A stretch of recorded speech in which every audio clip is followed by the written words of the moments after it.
KSRTCയിൽ ഗാനമേള ട്രൂപ്പ് ജീവനക്കാരെയും കുടുംബാംഗങ്ങളെയും ഉൾപ്പെടുത്തി പ്രൊഫഷണൽ ഗ്രൂപ്പ് രൂപീകരിക്കാൻ തീരുമാനം. പ്രാഗൽഭ്യമുള്ളവർക്ക് അപേക്ഷകൾ സമർപ്പിക്കാം. ഗോപാൽ ശിലാസനോട് കൂടുതൽ വിവരങ്ങളുമായി. Gopal, good evening once again. അങ്ങനെ KSRTCയിൽ ഇനി പാട്ടും പാടി യാത്ര ചെയ്യാം എന്ന മട്ടിലാണോ കാര്യങ്ങളുടെ പോക്ക്? KSRTC എന്തായാലും കഴിഞ്ഞ തവണ മെച്ചപ്പെട്ട ലാഭമൊക്കെ ഉണ്ടാക്കി 10 കോടിയിൽ പരം രൂപയാണ് ഓണക്കാലത്ത് ഒരു ദിവസം കളക്ഷൻ ഉണ്ടാക്കിയത്. പുതു മാർഗങ്ങൾ തേടുകയാണോ? പുതു വഴികൾ?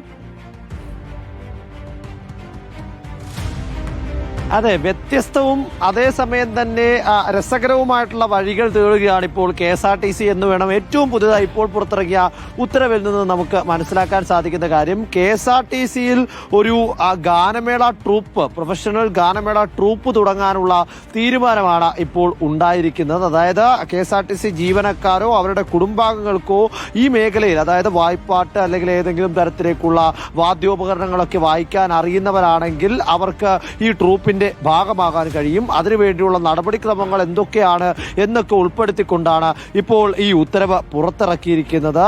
3 മിനിറ്റിൽ കുറയാത്ത എന്നാൽ 5 മിനിറ്റിൽ കവിയാത്ത പാട്ടോ ഏതെങ്കിലും കലാവാദ്യ ഉപകരണങ്ങളോ വായിക്കുന്ന വീഡിയോ, ആ വീഡിയോ സഹിതം ഈ കൃത്യമായി തന്നെ ബന്ധപ്പെട്ട മെയിൽ ID-യിലേക്കും അതുപോലെ തന്നെ അവർ നൽകിയിരിക്കുന്ന വിലാസത്തിലേക്കും അയച്ചു നൽകണം. അതിനുശേഷമായിരിക്കും അത് വിലയിരുത്തിയതിനു ശേഷം ഒരു പ്രൊഫഷണൽ ഗാനമേള ട്രൂപ്പ് എന്ന രീതിയിലേക്ക് ഒരു ഗാനമേള സംഘമായി കാക്കിക്കുള്ളിലെ കലാകാരന്മാരെന്നൊക്കെ നമ്മൾ പ്രയോഗിക്കാറുണ്ട്. അപ്പോൾ അത്തരത്തിൽ ഈ കണ്ടക്ടർമാരും ഡ്രൈവർമാരും അവരുടെ കുടുംബാംഗങ്ങളും ഒക്കെ ഇനി പാട്ടും പാടി ഗാനമേള ട്രൂപ്പിന്റെ ഭാഗമായി തന്നെ മുന്നോട്ട് പോകാൻ കഴിയും. അതിനുള്ള തയ്യാറെടുപ്പുകൾ നടക്കുന്നു എന്നാണ് മനസ്സിലാക്കാൻ സാധിക്കും. ഗോപാൽ, പോയ വർഷങ്ങളിലെ KSRTC ആയിരുന്നെങ്കിൽ ഒരു പാട്ട് KSRTCക്ക് തന്നെ നമുക്ക് സ്പോൺസർ ചെയ്ത് കൊടുക്കായിരുന്നു.